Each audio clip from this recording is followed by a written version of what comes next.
it almost feels like with every positive, there's always a negative. Or if there's always something negative, you can find something positive from it. And that's just how life works. That's the circle of life. In order for you to be good with something, that you had to go through some bad stuff, and then vice versa. So in today's episode, we're gonna talk about the pros and cons of different topics that we have written down before this episode. So it's an excited episode for me because I really like comparing different things, especially with you, Brian. How's it going, brother? Oh, it's going well, man. Great to see you here today. Thanks for everyone who's tuning in. Yeah, we're going to talk pros and cons today. Really, it's going to be all related to affiliate marketing, digital marketing, starting a business, all that stuff, all the components that go into it. And I think it's important to discuss these objectively, like we're going to do, because there's some marketers who say, "Oh, this won't work, but this will," and that's just really not the case. That's a great marketing strategy, right? When you discredit something that people are thinking about, then you bring in your thing. It has to be the miracle sauce. So it's a good, powerful marketing strategy. But the bottom line is anything can work, but there are pros and cons to going different routes. So I think that's what we're going to do today. So it should be an exciting episode. We should be pretty fast paced, jumping around, but we'll try to keep it somewhat organized, huh? Yep. So let's just jump straight to it, right? The first topic that we're going to talk about is a low ticket offer versus a free ticket offer, something that you give away for free in order for you to get leads. Because I have a low ticket offer, I sell my program for $7. It's a low ticket program. And then you, for the other hand, you give away a free course in order for you to grab those leads, right? So the thing that I like about selling a low ticket offer is it's a low ticket offer, right? People are not really gonna feel like, oh, I need to spend so much money in order to get started. So that's one of the pros that I like about this offer that I sell because it gets people in the door, right? It's $7, so they're not really investing so much money where they're not really gonna pay attention. But at the same time, they are putting in some money, so they will pay some type of attention to whatever they're buying because they are purchasing it, right? So that's one of the pros that I have. Low ticket offer is more accessible, so they can, not hurt themselves by purchasing something that's going to help them. Yeah, absolutely. And just to be clear here, what we're talking about is the front door, right? Your low Yeah, ticket offer sells a high ticket back end product. My free course sells a high ticket back end product. So that's the ultimate goal here. But we're gonna, dive into the pros and cons of going with each route because they're a little bit different. And you were talking about a low ticket offer, and like you said, you have a $7 entry level product that you sell straight away, and then obviously there's sales processes to sell your high ticket back end program. And you're absolutely right. Anything sub $10 is really non-committal. So it's easy to sell. Someone can be watching a TikTok or an Instagram reel and get intrigued and then feel okay about going and buying a $7 program right away. So there's no problem there. And like you alluded to, it has people put some skin in the game, which is what's great about it. I promoted a low ticket offer with Legendary Marketer for a long time and did very well with it. And it works. And it's one of those things where you got to take the mentality that people who pay attention, or buyers buy. So if people come in there, they get some skin in the game, even if it's only $7, now they're invested. They're more likely to continue going through whatever they purchased versus a free course. So, that's obviously good for the sales process because people have to go through the low ticket offer in order to be sold the back end stuff. So that's great. It gets them in the action taking phase, which is really the goal with your front end offer. exactly. I mean, when somebody buys, and there's upsells behind the scenes, right? So somebody buys in the beginning, they're more likely gonna, like you said, they're in the action taking mode. So they're most likely gonna buy the other products that you have in the backends. What about a free ticket offer, right? Because that's the first thing that you give. You give away a free course where people are able to go on their own, of course, and then go through the modules, right? But then do you get some people that are not interested as much because it's just how you said they didn't put in money, right, to get started. Yeah, I mean that's obviously the challenge with giving something away for free. If you want to talk about the negative side of things with that first, it's proven that if people pay, they pay attention. So when you're giving away a free course, anyone can opt into a free course and then just do nothing with it. And that's fairly common, right? You get something for free. the hard part of that whole transaction is actually implementing on what you got for free. You know what I mean? Actually going through the course. The other side of it is the value you place on it, right? If something's free, typically you're like, oh, how good can it be? What is it? Is it a pitch fest? Is it just Mhm. going to be like a webinar trying to sell me something? Where that's not really the case when you're selling a low ticket offer, right? When you're selling a low ticket offer, people are like, "Whoa, this is an amazing value, right? I'm going to get good stuff because I paid for it, and it's really inexpensive. It's sub $10." So that's definitely the downside of giving something away for free. If you do it properly, though, you know, it's not one of those situations where I would recommend giving something away for free and then scheduling a bunch of sales calls on the back end of it, Mhm. right? You have Mhm. to leverage the automation to sort out the buyers from the non-buyers, because otherwise, if you just ran an ad to a free lead magnet without any upsells, it probably wouldn't be very profitable because you'd get a ton of leads, obviously, but your take rate on anything on the back end would be very low. I feel like that's a con with both our business models, right? Because even when you have people buy into a program, there's still a lot of percentage of people that don't take action, that don't do anything, even though they're paying for it. They still don't do the work, right? Or don't implement. So I think that's a con for both sides of our the way we're running things, right? Because like I said, not everybody does it. People buy and they never even open it. I bought I, courses too, and I never even opened them. I'm guilty of it as well. I think we all are. And yeah, when I was promoting Legendary Marketer, I could look into my affiliate dashboard and look at the analytics and just see the amount of people who bought the $7 thing and didn't get past day one was staggering. And so obviously, if they never get past day one, they're never going to get to the sales call, and they're never going to upgrade from there. And it just shows you, like, spending the money is the easy part. That's kind of the lesson here: is spending the money is the easy part. Actually doing something with it is the part where people struggle.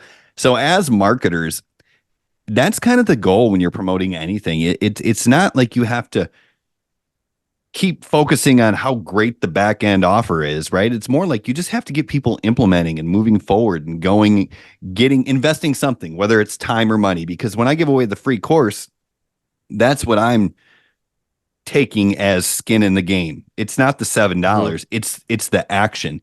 Because the way I see it is the action that you take, the time you invest, that is way more valuable to you than anything that you're ever going to buy for sub $10, right? Like, who cares about $7 spent? Nobody cares.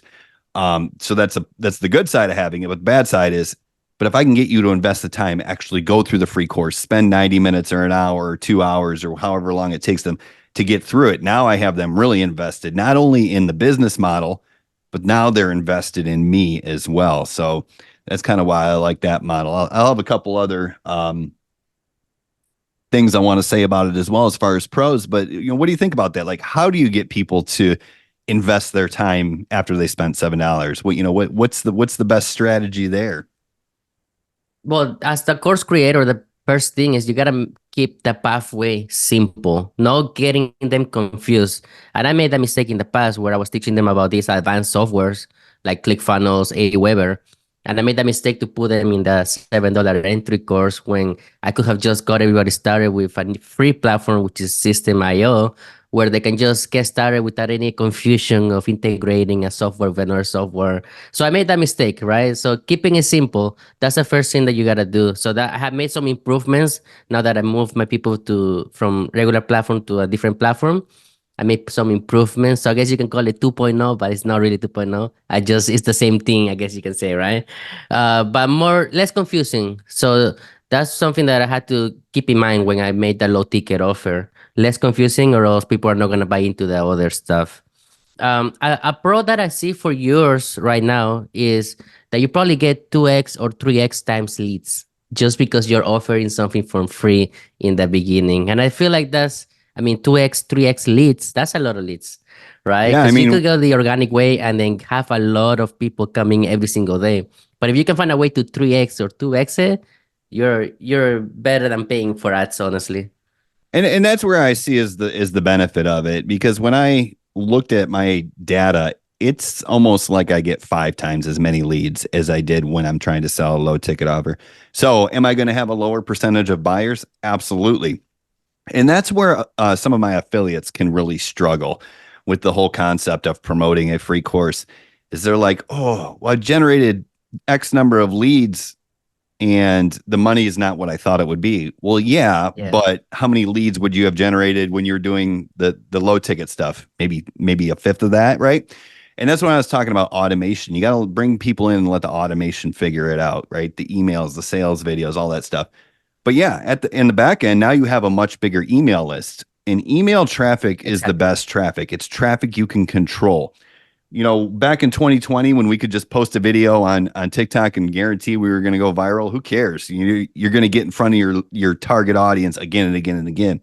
But as the short form content platforms mature, it's just not going to be the case anymore. There's more competition. It's not necessarily hard to go viral yet, and I don't know if it will be because of the nature of the content platform, but it's hard to get in front of the same leads again and again and again. That's why you love Instagram and implementing stories and such like that, because that's really the key, is getting in front of them. Well, when you get people on your email list, all you got to do is type an email and hit send, and you're guaranteed to get in front of them. You're not guaranteed that they're going to open your email, but you're guaranteed to at least get your name in their inbox, which actually, if you think about the flywheel effect, helps your content perform better. Because when they see your name in the inbox and then they see your name on TikTok, now they're going to stop the scroll. They're going to consume your content. And that's the other part of giving away a free course that I love, is your content just performs really well with minimal effort, because not with minimal effort, but with less creativity, because, hey, at the end of the day, you're just the good guy giving away the free course. Exactly. But then I also, we have to structure it a certain way in order for us to make money in the end, right? So you have to structure the course in a way where you're going to get paid with software. You're doing affiliate marketing with a free course, affiliate marketing, then you have to upgrade them to a high ticket offer, right? Like, there are some other ways that you have to figure that out. And it's not easy figuring that out, because you could give away everything for free, but then, how do you convert those people? That's the other side. Yeah, that's the con of giving away a free course, is you have to figure out how to get those people to convert. Now, the simplest way to say it is you just have to offer the missing piece, because that's the common misconception about giving away a free course. People think they need to hold back a piece of the puzzle to get started. And I see it as, no, teach them how to get started. But so the free course has value, but then sell them the additional support, the additional help, the additional quick start guides, whatever it is, it's just basically going to make it easier, increase their likelihood of success, make it less frustrating, make them succeed faster. That's what you sell on the back. And that's the struggle. But like we said, every business model has a struggle. You just got to take the pros and the cons. One of the pros that I love about selling something on the front end, like you do, is that while it tends to get harder and harder to get money out of people for the first time as competition grows and more offers come onto the market every day, because of this, not oversaturation, but increased opportunity, it's easier than ever to get more money out of people. Because once they decide that, hey, they're going to spend $7 with you, now it's like, hey, you're my guy or you're my girl. So next time, when it comes time to invest again, it's going to be with you. So that overcomes the challenge there of getting money out of people for the first time. Yeah, and that's exactly right. I mean, I have people, that have followed me from every single program that I have invested in. And it's the same people. They're just following what I'm doing, because they bought from me once.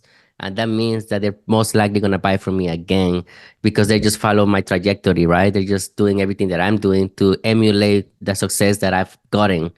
So it is true, it happens. And you said it right, somebody buys a low ticket offer, and then they're most likely going to buy more products from you.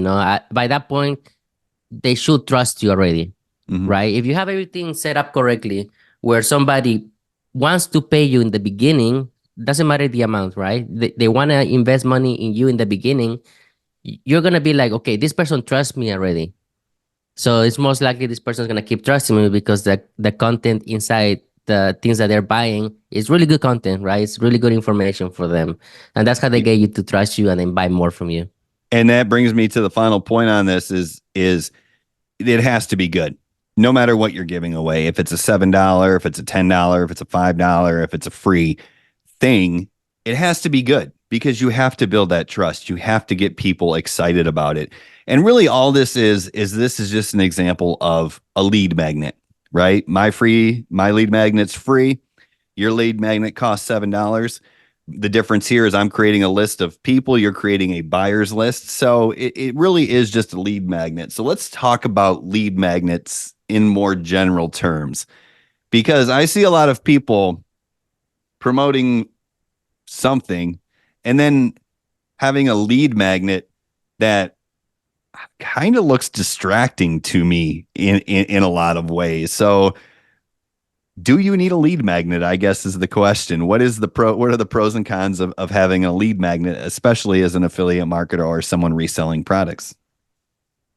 Yeah, so the first thing about the answer, right? Do you need a lead magnet? I don't think you need a lead magnet. You know, that's my personal decision, my personal answer from my experiences. But yeah, and then you're right. When I see lead magnets out there, I feel like they're so confusing. There's too much information in a lead magnet. And I'm talking about paragraphs of reading and 20 pages on a lead magnet for them to get all the information, for them to take action. But I feel like people don't go that far. They don't read that much. You get me? For a lead magnet, especially one that has so many links, and you're already talking about funnels and domains and everything else that you need for your business. You know, somebody reading this is gonna be like, "What? I'm not gonna do this, right?" Because it seems so complicated from the beginning. Why would I try to attempt to try it, right? But yeah, I feel like a lead magnet, it works for people. I'm not saying it doesn't work, right? It works for some people. But for me, in my experience, I never really liked it. I never liked using it. I remember a long time ago, somebody was asking about lead magnets in the Facebook group for Legendary Marketer. And somebody was asking, what do you guys do for lead magnet? And then I think you commented and you say, well, I have a free course that I give them. And then I replied for my lead magnet, it was, hi, how are you? You know, it was something so simple as that. That was my lead magnet. Like I didn't have to do nothing else. Just start the conversation with a hi, how are you?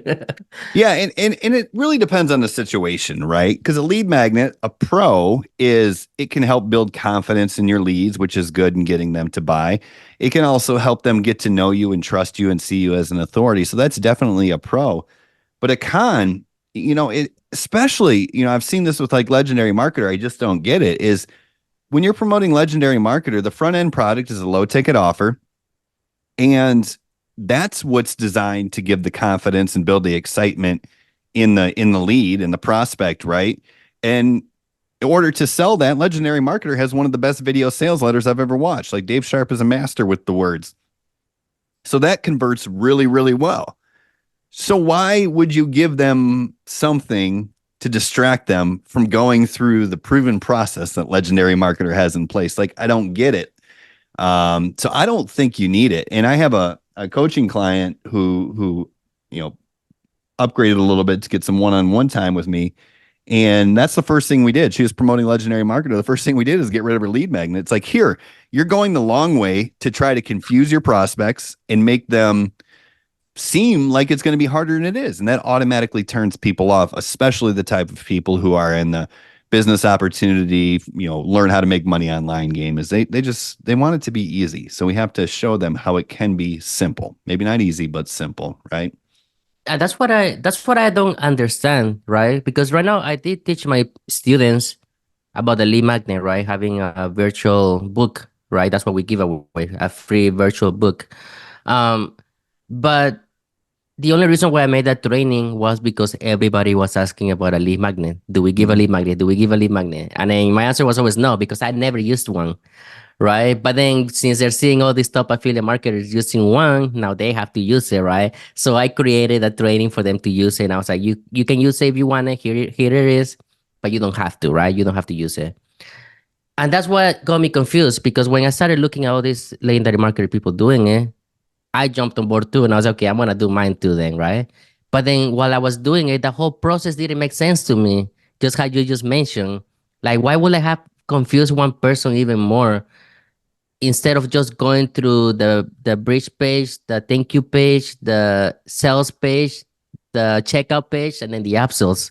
Why am I gonna cut it in the middle right after opting in to go check their emails to read an information that's going to take 2 hours to read, and then go back to the same video that was rather 2 pages away. You get Right. me? Does that make Yeah. sense?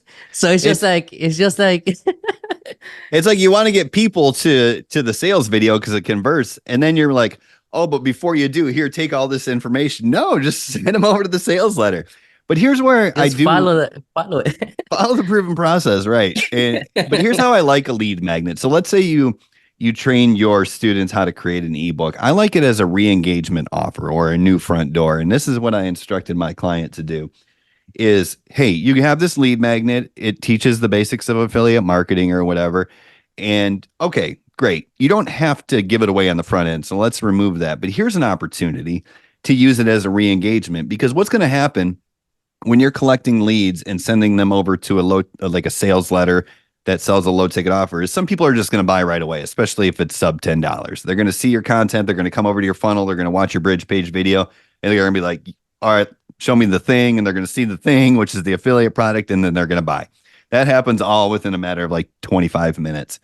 Now, there are other people who opted in and didn't have time to make a decision. So they might buy later that evening or the next day, right? And that's another 20% of your front end buyers. It's like they get to it within the next couple of days. By the time you get to day 3 of your email follow-up campaign, you know, sending them back to the same video sales letter or whatever, the webinar that sells the low ticket offer, the sales page, they're not going to change their decision. It's less than $10. They were either in or they were out. And if they're not in after a couple days, they're just like they're not engaged. So that's a good Mhm, time, I think, to then send your ebook. Be like, hey, here's an ebook that mhm, tells you a little bit more about affiliate marketing. Because what happens is sometimes people will go and they'll everything will happen so fast and they'll get to a sales letter and it's like, oh my God, money.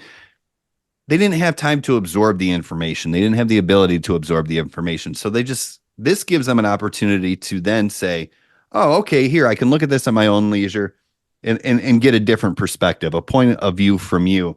And then they can be like, oh, that makes sense. Maybe I should do this thing. If that's the case, then your ebook should send people back to the original video sales letter with more information, more pre-framed. And that is great because it gets those non-buyers to buy into the thing, which we need them to do in order to get them to buy the back end thing, right? So it's still very valuable. You just got to use it a different way.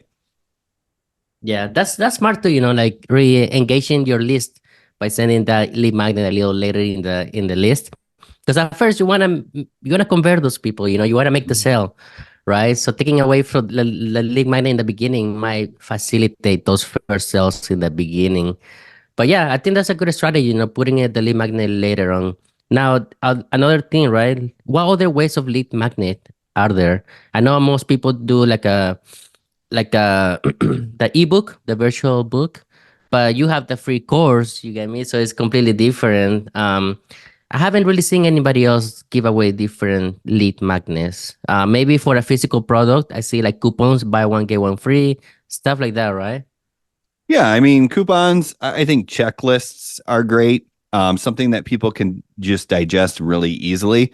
Once again, not saying you have to use it, but if you want to use one, a checklist is great. Something that can help them with an objection, right? So, for example, when I was promoting Legendary Marketer and even the Roadmap course with the Master Resale Rights, I did have some lead magnets, but they were in the form of done for you funnels that I would give away for free, right? And it would be training and it would the templates and email follow up. And here you can have this for free, which then encourages people to buy into the product. Because what is that doing? That's taking their number one objection where they're thinking to themselves, I'm not tech savvy. I don't know how to build a funnel. And I'm doing it for them. So once they have that, now in their mind, they're just like, well, that was my one objection. I have this, so I may as well buy in. So that's kind of like Mhm. another new front door or back end lead magnet, so to speak. Yeah. And then what about different cons, right? I mean, I think we talked about the main con for the lead magnet, taking away, maybe confusing people. Um, Another one will be time, right? Most people want to take action right away, or maybe have more information, but at the same time, the video from Dave is also 20 minutes long. You think people have enough time to watch the whole video as soon as they opt in? Probably no. Most likely they're on their break. They want to look at the information later. But then when they look at the information later, what's the first thing that they look? They go through the emails, to check if they got an email talking Mhm. to go back to the same information because they will not find it on your account, on your social media account. People don't think like that. They just okay, Right. yeah, I'm gonna take a look later, and then you'll never see it again. Yeah. I mean, you want to simplify and streamline the process to buy. I mean, that's really what it comes down to. So yeah, I think the bottom line there is, you don't need the lead magnet, right? Unless Yeah. it's part of the sales process. It's curiosity, intrigue, right? Like that's the lead magnet, right? Get people excited and wanting to learn more on social media, and then send them to the sales process that helps them learn more and sells the low ticket offer. Or create something amazing that you give away for free that does the selling for you, right? If you want to sell your own Mhm. product, but just be real conscious about what you're offering. And if the sales process is dialed in, don't mess with it. Yeah, exactly. Just like you say, keep it simple. Don't take people away from when they're about to buy. Basically, Yeah, just go through the funnel, have them finish the funnel before they can go check their email. So exactly. okay, so let's just go to the next topic, right? Pros and cons. Affiliate marketing versus digital marketing. What are the pros and what are the cons from either one, vice versa? Yeah, I mean it's getting confusing out there, I mean, I see people who are doing master resale rights talking about affiliate and digital marketing, and now everybody has affiliate and digital marketing in their bio because one person made a lot of money doing it. So, it's that let's copy what works even if it doesn't work the best. So yeah, this was an interesting topic because I made a video the other day that talked about affiliate marketing versus digital marketing. And it didn't even occur to me that this was a video that needed to be made, but I saw a bunch of people making it. So I put my own twist on the video and it got some views. So it's apparently something that a lot of people are confused about. And I think you watched my video. So I don't know. Should I share my how I explain it? Yeah, go ahead. Yeah. Exactly. So I affiliate love mark the how you did it. Yeah, so affiliate marketing versus digital marketing, right? It's kind of like this. Think about bourbon, whiskey, right? Like I don't know if you drink bourbon or whiskey, but all bourbon is whiskey, but not all whiskey is bourbon because only whiskey made in Kentucky is considered bourbon. It's the same thing like all champagne is sparkling wine, but not all sparkling wine is champagne. Champagne comes from the Champagne region of France. So if we look back at affiliate marketing and digital marketing, affiliate marketing is digital marketing, but not all digital marketing is affiliate marketing. Affiliate marketing is simply promoting other people's products for a commission. And I think that's where it gets confusing for a lot of the people is digital marketing is just what we do. But affiliate marketing is a very specific type of digital marketing that has some pros over selling your own stuff, right? Yeah, definitely. I mean, some of the pros, right, is you don't have to deal with the client, right? You don't have to deal with customer service. You don't have to deal with shipping products or making sure your products are getting fulfilled, right? Because that's a big important, right? You don't have to do refunds or deal with chargebacks and all of that. You don't really have to worry about that. That's the pros with affiliate marketing because all you're doing is sending traffic to a company that already is proven to work and sell their products to clients. You get me? So that's why it's so simple for people to just start with affiliate marketing. But then, just how you said it, right? People are confused out there. They don't know. And I feel like that confusion comes because people are starting, for example, MRR, and then there's a module in there that says affiliate marketing. So they're teaching affiliate marketing and their digital marketing, but it should be the other way. You should teach affiliate marketing and then learn digital marketing. That way you'll be less confused, I feel like. I think so. I mean, it's so when we're talking about roadmap to riches and master resale rights, is this a good opportunity right now? 100%. If you're thinking about starting it or if you already bought into it and thinking about launching it, like it's 100% probably the easiest thing to sell online right now, especially on TikTok. It's selling itself, but that's where the confusion is coming into play. Like there's a lot of people making significant money with this and they don't even have a sales process, right? Their sales process is, hey, I made this much money doing it. go buy it from my Stan store in the bio. And that's working right now because there's so much buzz behind it, and it's creating like a FOMO effect where there's a frenzy on social media. But the faster this thing builds up, which it's built up really quickly, is the faster it's going to be done. And I'm not saying it's on the verge of ending, right? They're just launching a new new update or whatever. It's not on the verge of ending, but eventually it's going to end. So if you aren't leveraging a sales process, it's going to be very hard to sell. That's the beauty of affiliate marketing, is you're leveraging another business's sales process. And it doesn't matter if it's $100, $500, or $5,000. You need a sales process to sell it when that buzz and that FOMO in the market doesn't exist. So yeah, to me, it just makes sense to master marketing first before you start worrying about sales and merchant accounts and fulfillment and customer service requests and all that stuff. So yeah, but if it's selling, And it's that goes selling. to right. That goes to digital marketing, right? Now you're the course creator or the product creator, right? You create your own product. You got to make sure it's good, right? So it's gonna take you more time to get started, right? Because you have to create everything from scratch, make it good. Then you have to perfect it because it's not gonna be perfect in the beginning. You have to keep working on it after you launch it, right? And then you have to deal with the customers. You have to make sure they get the product. They have to make sure all everybody's happy, right? Because by then you're already like the owner of your company in a way. Like it's you. Everybody's gonna come to you, and you have to fix all the issues. So yeah, affiliate marketing is the easiest one because you can just take leverage from other people's success and make it your success as well. So it works really well together. Another thing that you said was creating the content or creating the content.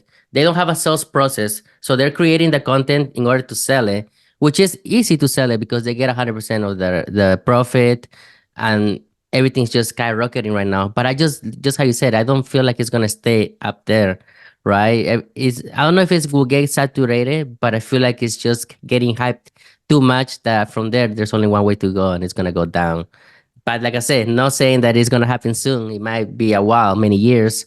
But still, though, it's just a different business model where people should be able to teach it separately, right? And then once you want to find new opportunities, combine them because you can combine them, and they could work really well together.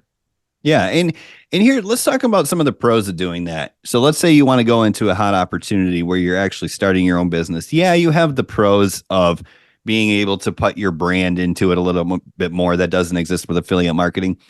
Um, but the thing here is when you're doing organic marketing on social media, you kind of become the brand anyways. Doesn't matter if you're doing affiliate marketing, if you're selling, you're the brand. So right now, there's an amazing opportunity to get into digital marketing with something that has a buzz like this and just start selling it. Make some money, hopefully. But then this is going to help you build up your brand because those people that come in to you through this opportunity, they're going to stick with you. Not all of them, but some of them. Just like you said, you got people who followed your entire journey. So bottom line is remember, no matter which one you're doing, whether you're doing affiliate marketing or digital marketing, the only thing that matters is that you're the brand, right? Your authority that you build, the trust that you build, the compelling stories that you tell in order to get people, excuse me, in order to get people to connect with you, right? Like that's the pro of anything is the ability to establish yourself in the market. Yeah, and then another con that I see with digital marketing is the confusion that you attract a lot of people, especially when you have many products that you're promoting or many products that you created, and you're selling them all in a Stan store or LinkedIn or whatever, whatever you're selling it, Linktree, right? But then you're getting people confused because now you have so many products and you have so many guides, and they're low ticket guides, right? People can buy them, it's fine, but then you have so many options, right? So that sales process gets messed up right there. And I feel like that's a con. I feel like they will go further and make more money focusing on one product than becoming a digital marketer and having 20 products right there for sale as soon as somebody clicks on the link. So I Yeah, think the confusion is one of the highest one of the most important things that you got to take away from your business. yeah, it's like you're not an e-commerce store, you're not a digital products marketplace. The way to do this is to sell one product on the front end and then sell everything else that you need to go along with it on the back end. Like you don't have to sell your Instagram guide on your stand store. Sell your front end product, whether that's an affiliate product or something you're rebranding as your own and with white label rights or whatever you want to call it. And then after people buy into that, then sell those people the Instagram guide that you created or whatever, because that's something they need next. They need more training. Everybody needs more training always, and especially specialized training from an expert. So you could still sell all that stuff. You just do it a different way. And that's where it's really interesting because there are people making a lot of money with these new products and they're calling themselves digital marketers. And then other people are seeing that and then modeling them and going down the same path that it's just not proven. It's not the way things are done. You know what I mean? Things are done the way they're done for a reason, I think. And the information is the old school mentality, right? The information is really great back in the day, and we're just using the same information right now to make it better. But then the new mentality of learning something new today, of today's information, is completely different than what they used to do back then. And what they used to do back then works. That's why people keep doing it year after year after year. You get me? So that's where everything's gonna change when these new people are learning something new of today without being experts on the things that were taught in the past, right? You have to evolve your knowledge, not just be like one-sided into whatever is going on right now. Correct? Yeah, lean on the Um, principles, the foundations, and then you exactly. never have to worry about it. Yeah. Exactly, exactly. That's what I'm seeing. People are not learning the marketing side of it, but they have a successful business. Mm. You get me? And So good it's for kind of them. confusing. Good for them. I'm not here to judge. And like I said, I wouldn't talk anybody out of starting a hot opportunity, but just go into it like, okay, cool. This is going to be the way I establish my brand. It's not going to be the way I sell 500 different products. It's the way I'm going to establish my brand. I'm going to be strategic. I'm going to take advantage of the buzz. I'm going to ride the wave because it's easier to ride the wave than create the wave. But once I see the wave starting to peter out, that's when I'm going to lean on the brand that I built instead of riding the opportunity to the grave. Yep. Exactly, exactly. So now one last topic, right before we finish that episode. I think we still have like 20 minutes. I don't know. But um what's it gonna be? Oh yeah, niches, right? So make money online niche or other niches, what are the pros and cons with, those two type of niches? Make money online, I feel like it's the easiest just because everybody's looking to make money online, right? And there's many business models that you can teach people: finances, affiliate marketing, investing, crypto. There's a bunch of e-commerce, dropshipping. There's a lot of make money online niches, or business models, I guess you can say. So I feel like the opportunity side of it is a pro because everybody wants to make money online in some way. So that right there is just a pro.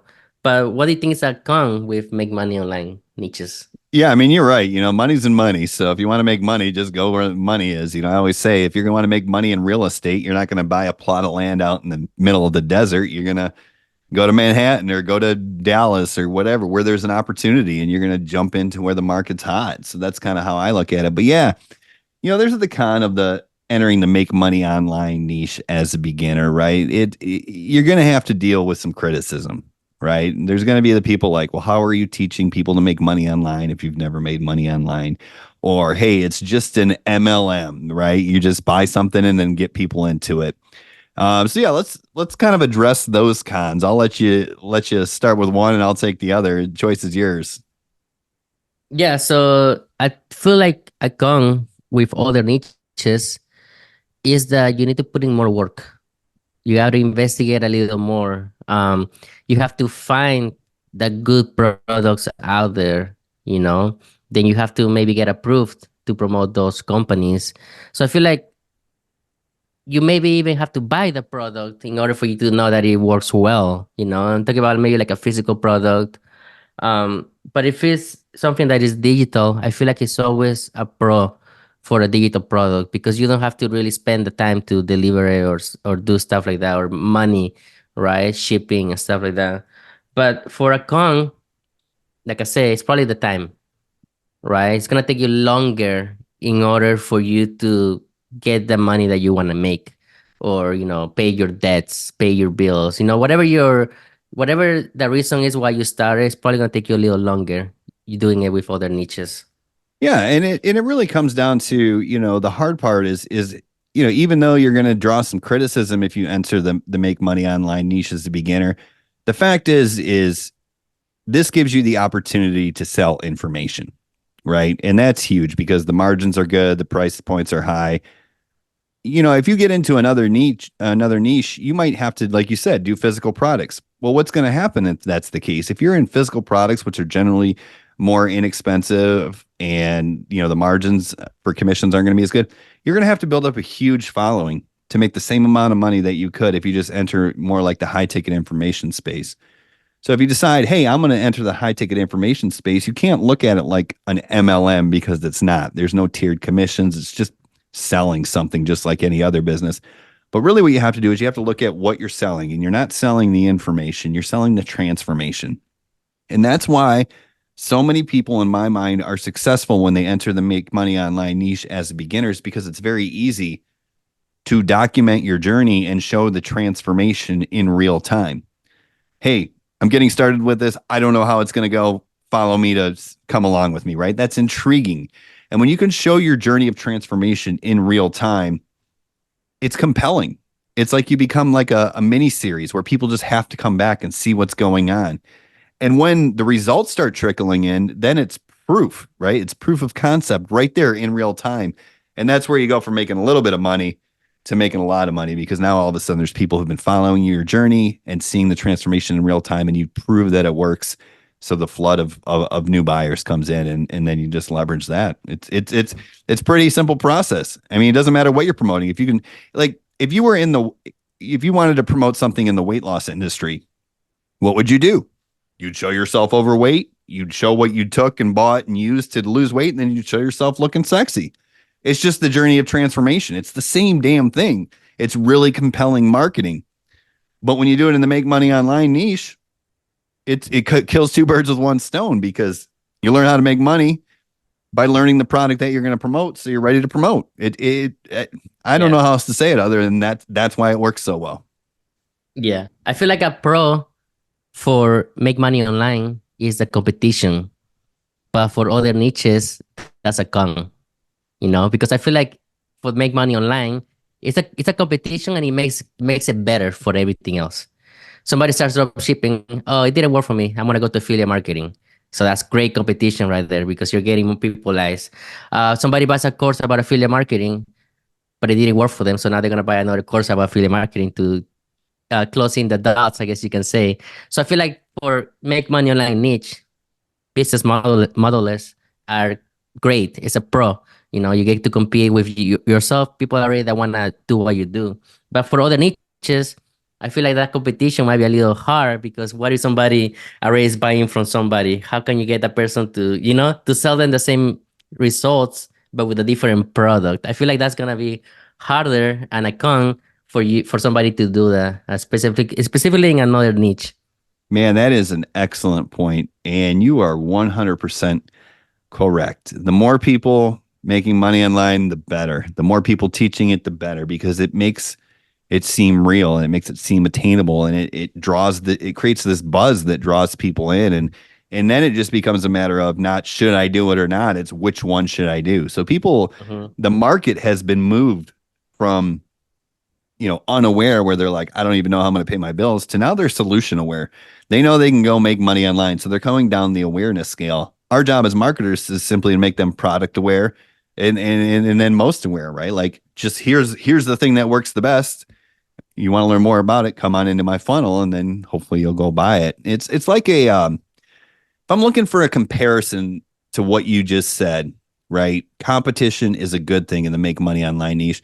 Think about restaurants, right? Like, sometimes you'll be driving down the road and there's a restaurant in the middle of nowhere, and you go in there and there's like 8 tables in there and a bunch of servers standing around, and it doesn't matter if the food is excellent or terrible or great. It's just not that busy. But me living in the Dallas Fort Worth area, there's a lot of restaurant clusters where it's like a shopping center with 10 different restaurants. Well, if you go to one of those restaurants, they're all going to be busy. right? It's like, okay, this becomes the destination for restaurants. So Hmm. everybody goes there. It creates a buzz. And doesn't matter if you're going to go to restaurant A, B, C, or D that day. It doesn't, they're all going to be busy. It's because it draws people in. And that's the same thing that happens in the make money online niche. It's like, this person's making money with this person's making money with, well, shit, I got to figure out which one I'm going to do. So it draws more people in. And that's why, regardless of competition and skepticism, which is dwindling every day, it's never been a better time in the history of internet marketing to join the make money online niche. Exactly. I mean, I think that's the best way to put it. I mean, competition helps us, you know. Oh, you want to create a course? Go ahead, create it. It's gonna help you in the long run. You got to think about it like that. And then it's a perfect example that you gave. People are gonna go to those restaurants because they're already busy. And if you go to one, next time you're gonna try the other one or the other one or the other one, right? So it makes it much simpler just to keep investing your time in a place where everybody's talking about, right? So that's the main thing. Yeah, this is business. This is not do what you want. This is do what makes money. And you can either do what you want or you can do what makes money.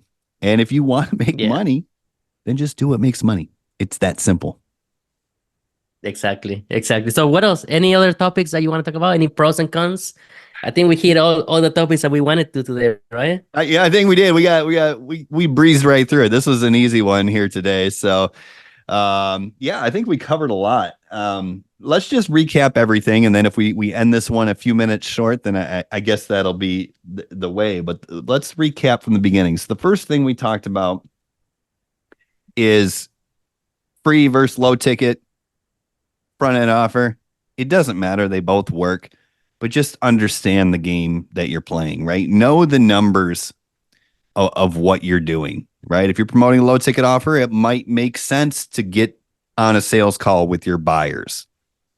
Hmm. If you're promoting a free course, it might not make sense to manually get on sales calls after you learn what the buyers want. I think there's some advantage in talking to people in the beginning, but understand the purpose of that is to learn your market and then deliver information at scale and let the automation sort things out.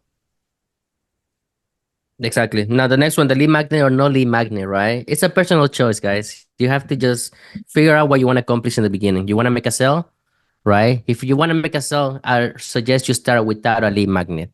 If you have thousands and thousands of followers, you can start implementing that. But as a beginner, I will take it out. Um, do they both work? They both work. Okay, you make sales regardless. It's just a time frame. I feel like you'll be faster without it. But yeah, they both work. They're good and bad. I don't use it. I use it right now for English, but not for Spanish. Yeah. And if you're not going to use it, it'll simplify the process and then just leverage a little bit of curiosity and intrigue. And I think it'll be just as effective, if not more effective. As far as affiliate marketing and digital marketing goes, listen, if there's an opportunity out there that's white hot in the digital marketing space, jump on it. But it's still very similar to why you jump on affiliate marketing. With affiliate marketing, you don't have to think, what am I going to promote? What are the gaps in the market? Where are my expertise? It's just like, here's a product that's selling well.